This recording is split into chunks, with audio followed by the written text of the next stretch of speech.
परम पूज्य महाराज श्री के चरणों में बारंबार नमोस्तु करते हुए आज का निवेदन करते हैं कि भगवान आप अपनी अमृतमयी वाणी से हम सभी के शंकाओं का समाधान करें। नमोस्तु भगवान, नमोस्तु भगवान, नमोस्तु भगवान। पहली शंका के लिए तैयार रहेंगे हैप्पी भाभी, हाँ, और उसके बाद तैयार रहेंगे सुरेखा जी मंजलेकर। एक माइक इनको भी दे दो ना।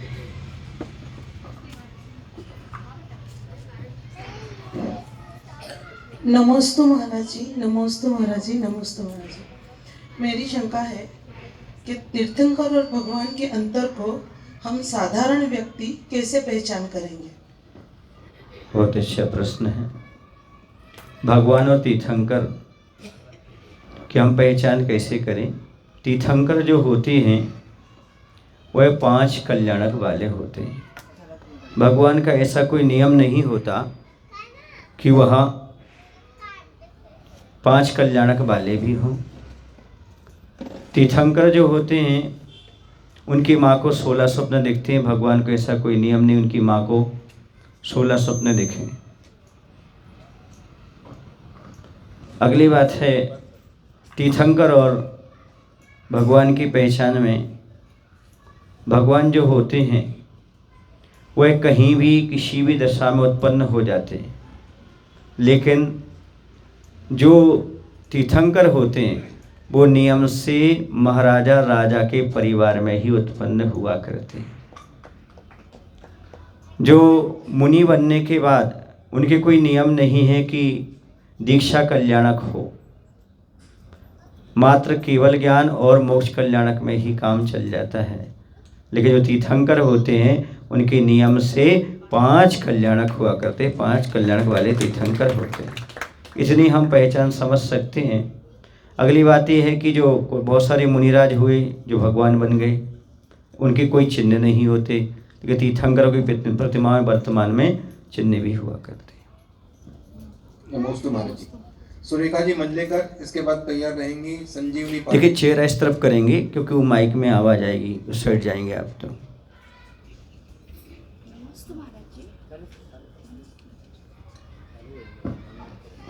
नमोस्तु महाराज जी। आजकल सरल मार्ग से जीने वाला कठिनाई से गुजर रहा है और गलत मार्ग से चलने वाला अच्छी जिंदगी जी रहा है, ऐसा क्यों होता है महाराज जी? प्राय प्रश्न बहुत से लोगों का रहता है। जो गलत कार्य करते हुए जी रहे हैं वो सुखी दिखते हैं, और जो सही रास्ते पर चल रहे हैं वो दुखी दिखाई देते हैं। ऐसा प्राय करके देखने में सहजता में आता है। लेकिन याद रखो, हमें अभी वर्तमान ही याद रहता है, हमने भूत में क्या किया हमें पता नहीं।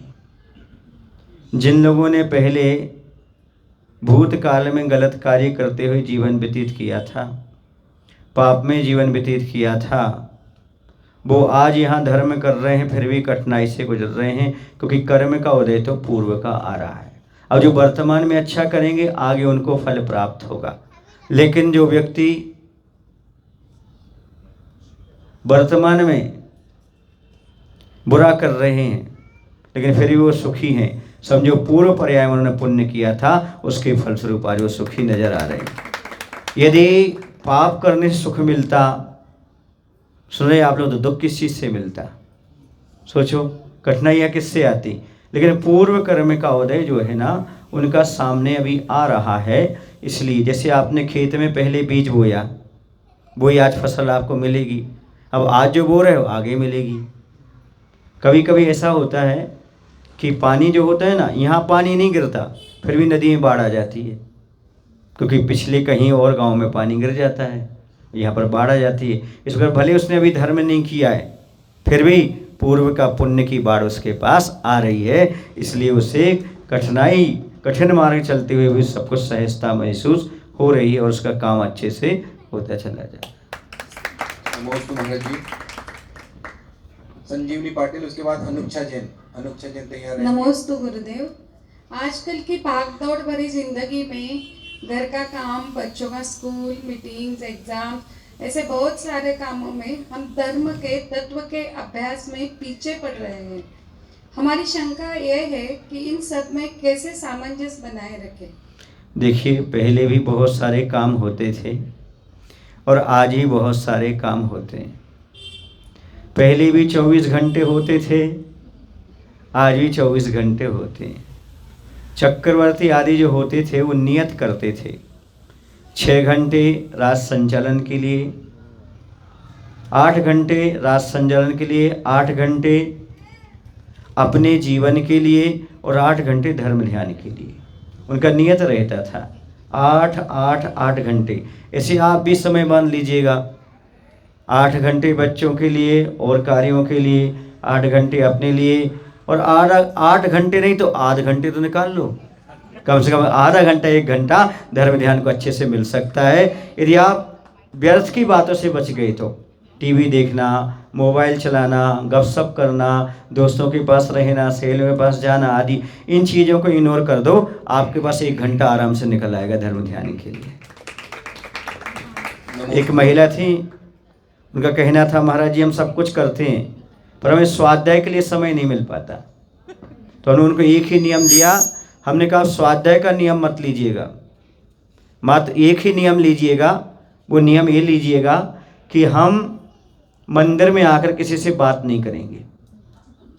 विदिशा की बात है, उन्होंने 15 दिन नियम लेके देखा, उन्हें आधा घंटा स्वाध्याय को मिल गया था।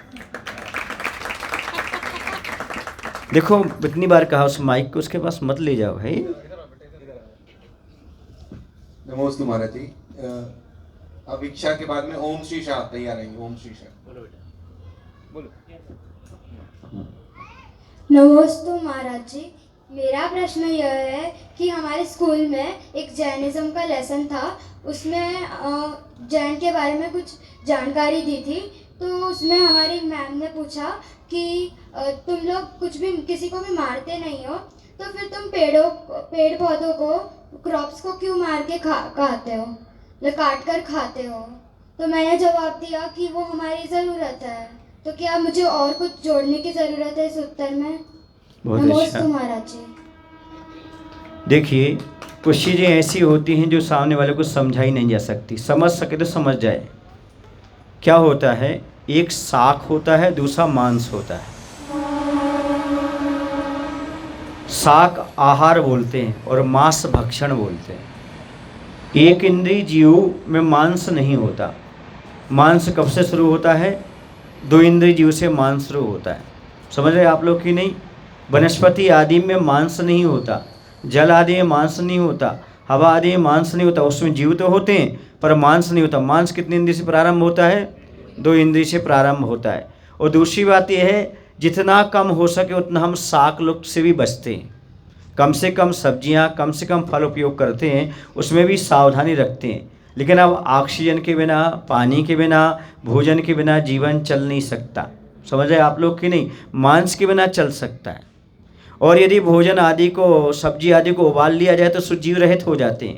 लेकिन मांस को कितना भी पका लो, कितना भी उबाल लो, वह कभी जीव से रहित नहीं हो सकता। ऐसी बात उनको समझाइएगा, बताइएगा कि यह फल फूल आदि राम ने भी, हनुमान ने भी, महावीर ने, सबने इसका उपयोग किया है, लेकिन इन्होंने मांस का उपयोग कभी नहीं किया। महापुरुष सही रास्ते पर गए हैं, वही रास्ते पर हम चल रहे हैं।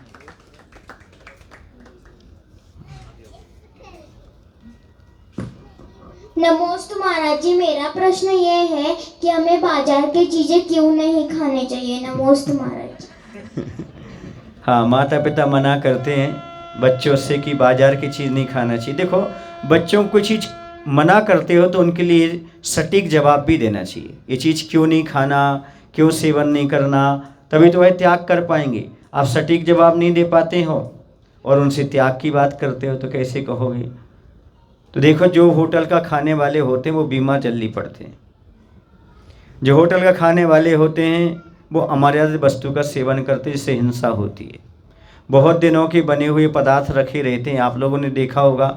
वहाँ रात में भी बनता है, दिन में भी बनता है। कोई ही व्यक्ति बनाता है, जूते चप्पल पहन करके बनाता है। नहाया कि नहीं नहाया ऐसा कोई नियम उनका नहीं होता। धर्म आदि कुछ भी नहीं पलता।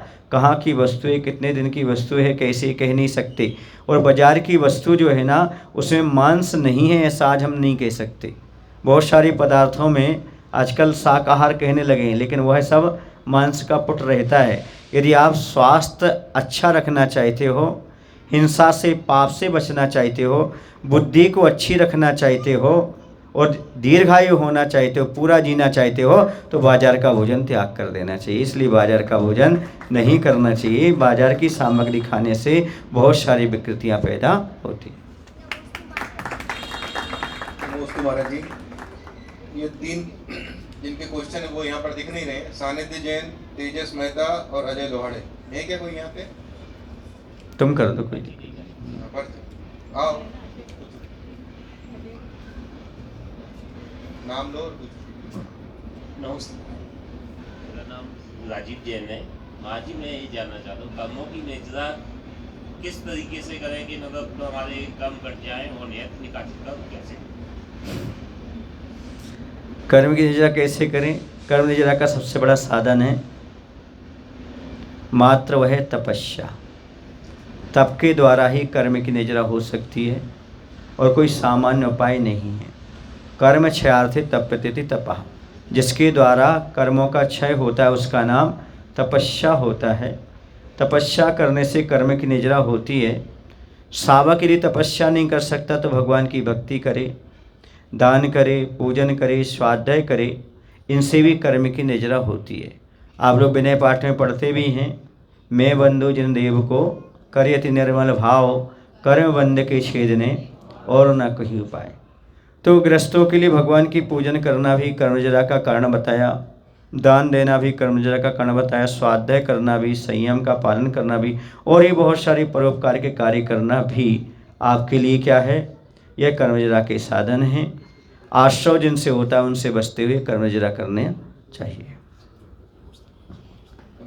और किसी को भी पूछना हो तो यहाँ मेरे से पहले बात कर ले और फिर बाद में अपन क्वेश्चन पूछे। हाँ, आ जाए गंगवाल जी। नमस्ते महाराज जी, मेरा ये प्रश्न है कि हर बार सुनने को मिलता है कि अपन रोड से चलते हैं तो त्यागियों की, अपनी माता जी की, व्रती की, सबकी जैसे उनके एक्सीडेंट होता है तो अपन जैसे राइट साइड से चलते हैं तो गाड़ी भी अपने पीछे से आती है तो अपने को धक्का दे के चले जाती है, अपन सावधान नहीं हो पाते। तो ऐसा रूल क्यों नहीं बनाते कि जैसे गाड़ी अपने सामने से आ रही है, मतलब अपन दाएं साइड से क्यों नहीं चलते हैं पैदल कि अपने को सारी गाड़ी सामने से दिख जाएगी तो कम से कम अपन तो उससे संभल जाएंगे। गाड़ी वाला कैसे भी चला रहा तो कम से कम अपन तो साइड में हो जाएंगे। पर अपन जैसे गाड़ी ऐसे चलते हो कि आप शंका करो, आप शंका करो। तो वही पूछ रही मैं, तो ऐसा होता है तो इसके लिए इलाज क्यों नहीं कराते? मतलब ये लोग ऐसा जो भी है उसको करना चाहिए। अभी आप रख दीजिए माइक, सुनो। हाँ, सुनो, शंका उससे पूछो जिसकी पर्ची हो। सुनिएगा, ये आप लोगों की व्यवस्था है, आपको कैसे चलना कैसे नहीं चलना। पहली चीज़ तो आप लोग बहुत लापरवाह हो, अपनी गलती को स्वीकार करो। 10 लोग यदि साथ चलते हैं तो रॉन्ग और राइट चलने की ज़रूरत नहीं है, व्यवस्था अपने आप बन जाती है। यदि 10 लोग साथ में साधु साध्वी के चलेंगे तो एक्सीडेंट नहीं होंगे। ये आप लोगों की कमजोरी है, कमजोरी को उल्टा सीधा परोस करके मत बताओ। कमजोरी को कमजोरी स्वीकार करो और आगे सही रास्ते पर चलो और 4-20 लोग साथ में लेकर के चलो। जब आपके यहाँ से साधु चलें तो 10-20 लोगों को विहार करना चाहिए, सबसे बड़ी चीज़ है। ये नए रास्ते मत खोजो, शॉर्टकट मत खोजो, आप सही रास्ता खोजो और सब लोगों के साथ एक साथ चलने का प्रयास करो और अपने कर्तव्यों को साथ में लेकर के चलो। कर्तव्य के बिना कुछ भी कार्य नहीं होता। आज हम घर बैठ कर के मार्गदर्शन देंगे तो कोई सुधार नहीं होगा। हमें स्वयं वहाँ आगे चल कर के विहार कराना चाहिए और आगे चलना चाहिए, तब इसका कार्य हो जाएगा। मारने वाला कहीं से भी टक्कर मार सकता है। जब 10-20 लोग होते हैं तो आदमी को सोचना पड़ता है और वह पीछे हट जाता है। समझ रहे हैं आप लोग कि नहीं? इसे सावधानी रख करके ही विहार कराना चाहिए। हाँ, पूनम जी जैन, उसके बाद तैयार रहेंगे सारिका लोहाड़े। नमस्ते महाराज जी। महाराज जी, मेरा ये प्रश्न है कि क्या अधिक आकांक्षाएं व्यक्ति को अधीर बनाती है या उसे महान बनाने की प्रेरणा देती है? देखिए, आकांक्षाएं 2 प्रकार की होती हैं। एक महत्वाकांक्षा होती है, एक आकांक्षा होती है, और एक ज़रूरत होती है। ज़रूरत की पूर्ति हो सकती, आकांक्षाओं की पूर्ति नहीं होती। और महत्वाकांक्षा तो कभी रखना ही नहीं चाहिए। महत्वाकांक्षा धृतराष्ट्र जैसी होती है। सब कुछ होते हुए भी पूरा राज्य मेरे अंडर में आ जाए, महत्वाकांक्षा व्यक्ति के लिए पतन की ओर ले जाती है। लेकिन यदि हमारे जीवन में कुछ उत्थान करना हो, कुछ अच्छा करना हो, कुछ अच्छे करने की भावना है, जिसे हम इच्छा कहें, आकांक्षा कहें, तो कर भी सकते हैं। वो आपको उत्थान भी की ओर भी ले जा सकती है। बस उसके पीछे अभिमान नहीं होना चाहिए, गलत भावना नहीं होना चाहिए, इसलिए आपके लिए ऊंचाई में दे सकती है। मैं तो सही बता दूं, यदि हमारे जीवन से आकांक्षा समाप्त हो जाएंगे तो जीवन ही समाप्त हो जाएगा। आदमी कुछ ना कुछ तो सोच करके चल रहा है, आगे ये मिलेगा, आगे ये होगा, वो होगा, बस उसके पीछे उद्देश्य समझो, वो उद्देश्य हमें भटकाए ना, धर्म से हमें विचलित ना करे, हमारे लिए अनर्गल कार्यों में ना ले जाए। बस इतना ख्याल रख के चलोगे तो नियम से आपकी आकांक्षा अच्छी भी है और वो आपको उत्थान की ओर भी ले जाएगी। नमोस्तु महाराज। नमस्ते महाराज जी। महाराज जी, ऐसा कहीं पढ़ने में आया है कि उपवास के दिन स्नान नहीं करना चाहिए, तो फिर हम उस दिन पूजन अभिषेक कैसे कर पाएंगे? नमस्ते महाराज जी। देखिए, स्पष्ट रूप से आचार्य समंतभद्र महाराज ने रत्नखंड साबकाचार में 107 नंबर के श्लोक में खोला है। उन्होंने कहा है, पंचानाम पापानाम, 5 पापों का त्याग करें। मलंग क्रिया गंध पुष्पानाम, क्या कहा उन्होंने कि आप अलंकार क्रिया से रहित होकर के और स्नान अंजन आदि से रहित होकर के उपवास करें। किन के लिए कहा है? जो प्रोष्ठोपास प्रतिमाधारी हैं, चतुर्थ प्रतिमा वालों के लिए कहा है। वो लोग उस दिन इन सब का त्याग करें। क्यों? क्योंकि वह शिक्षा व्रत है। मुनि बनने की शिक्षा कैसे लोगे? क्योंकि मुनि महाराज एक दिन एकासन करते हैं, दूसरे दिन उपवास करते हैं, फिर एकासन होता है उनका, यदि उनके लिए एक ही उपवास करना है तो आपके लिए मुनि बनना है तो शिक्षा कैसे आप ग्रहण करोगे? तो एकासन करो, फिर उपवास करो, फिर एकासन करो। ये प्रोष्ठोपवास व्रत की विधि बताइए। इसमें ये कहा है मुनि महाराज स्नान नहीं करते, तो आपको मुनि बनना है तो आप अभ्यास करो। तो आप क्या करो? चतुर्दशी के दिन, अष्टमी के दिन उपवास करते हो, उस दिन स्नान भी नहीं करो, अंजन मंजन भी नहीं करो। फिर आप पूछेंगे महाराज पूजन अभिषेक कैसे करेंगे? बिल्कुल मत करो। जिस दिन आप क्या नहीं करते, स्नान नहीं करते, भोजन नहीं करते, उस दिन पूजन मत करो, आपका नियम चल जाएगा। क्योंकि आपने पाप नहीं किया, सो पूजन करने की जरूरत नहीं है। और जो प्रोष्ठोपास प्रतिमा आदि धारी होते हैं, उन्हें अब कुछ नहीं करना, इतने हाथ धोइए उस दिन, थोड़े पैर धोइएगा और जाकर के मंदिर में बैठ जाइएगा। मंदिर में बैठ करके स्वाध्याय करो और कराओ, ग्रंथ का वाचन करो, 4 लोगों को बिठा लो, स्वयं भी करो, दूसरों को भी कराओ, मंत्र जाप आदि करो। गृह कार्य में बिल्कुल मत रखो। उनके लिए स्नान करने की जरूरत है जो गृह कार्य आदि में लगते हैं और भी कार्य करते हैं। यदि आप उस दिन भोजन नहीं कर रहे, सारे आरंभ सारंभ का त्याग किए हो, तो मंदिर में जाकर के शांति से धर्म ध्यान करना चाहिए। उस सामान्य ग्रस्तों के लिए है, जो स्नान कर रहे हैं उनको अभिषेक करना जरूरी है। जो स्नान नहीं कर रहे तो अभिषेक करने की आवश्यकता नहीं है। आपका अभिषेक का पूजन का नियम उसी में चल रहा है, क्योंकि आप उत्कृष्ट कार्य कर रहे हैं, उससे ज़्यादा कर रहे हैं। समझ गए ना? जैसे बाहुबली भगवान आदि थे, 4 महीने में किसुंज करने का संकल्प होता कि नहीं होता? पर वो किन के लिए है? जो प्रवृत्ति करते हैं।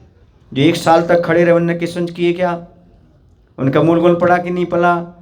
क्योंकि वो ध्यान में है, प्रवृत्ति में सारी बातें होती हैं। ध्यान में होने से ये सब हट जाती है। जब उसने उपवास ही कर लिया है, कोई जीव का घात ही नहीं कर रहा है, तो फिर वो अभिषेक करने की उसे ज़रूरत नहीं है, उसे पूजन करने की ज़रूरत नहीं है। मात्र स्वाध्याय कर लेगा, भावों से स्तोत्र पाठ आदि पढ़ लेगा, उसकी पूर्ति हो जाएगी। बस समय हो गया।